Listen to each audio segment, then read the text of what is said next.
네, 이번 주한미군 특전사령관이 준장에서 소장으로 격상이 되었죠. 이것을 보고 많은 전문가들은 북한에 대해서 무언가 특수전에 대한 개념이 바뀐 것이 아니냐라고 이야기를 하고 있습니다. 특히 북한의 급변사태에 대한 대비를 해야 되는 것으로 알고 있는 경우가 많은데요. 우선 주한미군 특전사령부에 대해서 한번 살펴보겠습니다. 주한미군 특전사령부는 스페셜 오퍼레이션스 커맨드 코리아입니다. 소콜이라고 합니다.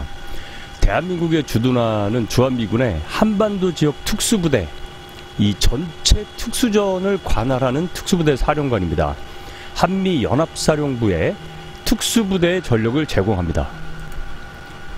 이 소콜은 평시에는 미 육군 그린벨의 제1특전단에 한국 파견대인 제30특전 분전대를 비롯해서 대한민국에서 활동하는 대부분의 미국의 특수부대를 관리하고 훈련하고 통제하고 총괄하고 지휘를 합니다.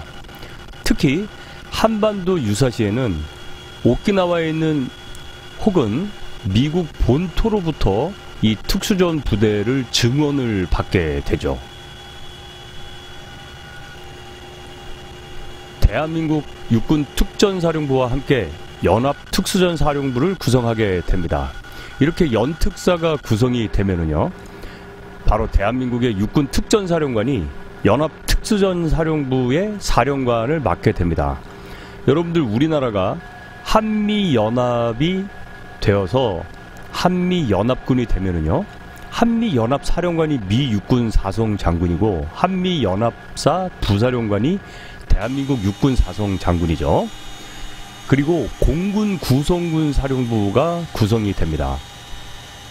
그러면 공군 구성군 사령부는요, 공군 구성군 사령관이 미공군 3스타가 되고요, 공군 구성군 부사령관이 대한민국 공군 3스타가 되는 겁니다. 그래서 공군 구성군 부사령관이 대한민국 공군 작전사령관이 되는 거죠. 그러면 여러분, 해군도 궁금하시죠? 해군은요, 해군 한미연합사의 해군 구성군 사령부가 성립이 되면은 대한민국 해군 작전사령관이 이번에는 해군 구성군 사령관을 맡게 되고요, 미국 제7함대 사령관이 해군 구성군 부사령관을 맡게 됩니다. 그러니까 우리나라에서 한미연합사령관이 미국 육군 대장이 연합사령관을 맡고, 부사령관이 대한민국 육군 대장, 공군은 미 공군 7공군 사령관이 공군 구성군 사령관을 맡고, 대한민국 작전사령관이 공군 구성군 부사령관을 맡습니다. 그런데 해군은 해군 구성군 사령부가 설립이 되면 대한민국 해군 작전사령관이 해군 구성군 사령관을 맡게 되고요, 미 7함대 사령관이 해군 구성군 사령부 부사령관을 맡게 됩니다. 그 다음에 방금 말씀드린 특수전 사령부는요, 연합특수전사령부가 형성이 되면 이때는 또 대한민국 특전사령관이 이 연합특수전사령부의 사령관을 맡게 되고, 미 측은 연합특수전사령부의 부사령관을 맡게 되는 거죠. 그렇게 해서 미국에서 증원된 전력이, 즉 그린벨의 같은 미 제1특전단 있죠. 그런 그린벨의 같은 부대가 바로 대한민국의 연합특수전사령부에 배속이 되게 됩니다. 이 주한미군 특수전사령부의 이 역사도 좀 재미있어요. 88년 전까지는 대한민국 내에서 특수작전부대가 이 특수작전부 정도 수준으로 있다가 나중에 이제 특수작전 단이 되고 나중에 특수작전사령부로 가게 됩니다. 그리고 2009년에 제16 한국공 특수작전 항공연대가 한반도에서 빠져나가기도 했죠. 그 이후에 주한미군 특전사령부가 다양하게 많은 발전을 이루어 왔습니다. 지금 이 특전사령관이 교체된 것에 대해서는요, 매우 의미가 있는데요. 지난달 24일 주한미군 특수작전사령부의 사령관이 오토릴로 육군 준장에서 마이클 마틴 공군 소장으로 바뀌었습니다. 일단 육군 준장에서 공군 소장으로 바뀐 거에 대한 개념을 설명을 드리면요, 이 보직의 변경은 매우 의미가 큽니다. 특히 육군 준장에서 공군 소장으로의 변경은 현재 한국 전구 내에서 특수전의 개념을 새롭게 정립하려는 의지가 투사된 결정이겠죠. 미국의 전체 특수전 사령관도 미 공군이 하고 있어요. 미 공군 전략 특수전 사령부를 하고 있죠. 이거는요, 실제 특전 요원들의 현장 행위도 매우 의미가 있지만 결국 화력을 투사시키고 현장에서 운용을 하고 퇴출하는 모든 작전적 지휘 결심은 공군이 한다는 걸 대변을 하고 있습니다. 물론 미국도 육해공군 해병대 각 군이 특수전 관련해서도 서로 이 알력 다툼이 대단하죠. 오사마 빈라덴 파견 시에도 우리가 델타 포스를 보내느냐, 해병에 특수팀을 보내느냐, 아니면 네이비시를 보내느냐, 미군 내에서도 굉장히 여러 가지 이 긍정적 갈등이 많았습니다. 이런 걸 여러분 긍정적인 갈등이라고 해서 태스크 릴레이티드 컨플릭트라고 해요. 각 군이 가지고 있는 각자의 능력으로 경합을 하는 걸 말하죠.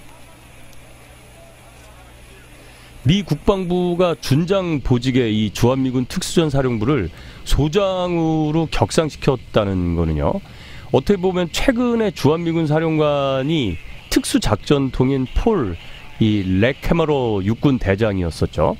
이 폴 렉캐머러 육군 대장은요, 이 사람은 이 실전에 참가를 17번인가 18번인가 한 미 육군 장군 중에서 가장 많은 실전투에 참가한 장군이라고 합니다. 그러니 이 신임 한미연합사령관이 주한 미군에 대한 전체적인 작전 계획과 북한의 변화되는 이 군사적 대응을 하기 위해서 새로운 작전 개념을 세우게 되는 데 있어서 기존 소장이 보좌를 하던 특수전의 영역을 기존의 준장이 했죠. 이것을 공군 소장, 투스타가 하는 것은 굉장히 의미가 있고, 주한 미군 특전사는 평시에는 미 육군 그린벨의 제1특전단의 한국 파견대인 제3구 특전 분대를 비롯해서 여러 특수전들을 훈련시키고 관리하고 하는데, 한미연합사령관인 폴 렉캐머러 장군이 여기에 대한 특별한 관심을 가지고 있다고 볼 수가 있겠습니다. 특히 현재 이 마이클 마틴 사령관이 미 특수전 사령부 내에서 공군 실세인 브래드 웹 공군 사령관의 측근이라는 점도 매우 의미가 있는데요. 브래드 웹은 과거에 9.11 테러 당시에 오사마 빈라덴 제거 작전을 백악관에서 총괄 지휘할 때 이 오바마 대통령이랑 이렇게 할 때 오바마 대통령이 옆자리에 앉아있고 했던 그 굉장히 화제가 됐던 사진 있지 않습니까? 바로 그 사진의 또 주인공이었기도 하죠. 결국 우리나라에서 미 특수전 사령관을 원스타에서 투스타로 올렸다라는 것은 현재 급변하는 북한에 대해서 무언가 특수전의 대응이 필요하다라고 볼 수가 있겠고요. 바로 그런 특수전의 필요성을 깨닫고 그런 특수전을 하기 위한 조직 개편을 했다라는 것은 매우 의미가 있겠습니다. 특히 여러분, 원스타였던 조직을요, 투스타로 격상시켜서 보낸다는 거는요, 매우 의미가 큽니다. 이것은 결국은 한미 연합작전에 있어서의 비중을 높였다라고 볼 수가 있겠고요. 한반도 안보 정세를 판단하는 굉장히 이 막중한 임무를 수행하는 특수전 사령관을 투스타로 보냈다라는 것은요, 미국이 한미동맹 현안에 대해서 매우 관심을 갖고 있으며 한국군과는 긴밀한 소통을 통해서 무언가 특수전과 관련해서 새로운 변화를 추구하려고 하는 것이 아닌가 하는 생각이 듭니다. 제복이 존중받는 사회를 위해서 노력하는 유튜버 멋진 창창이었습니다. 감사합니다.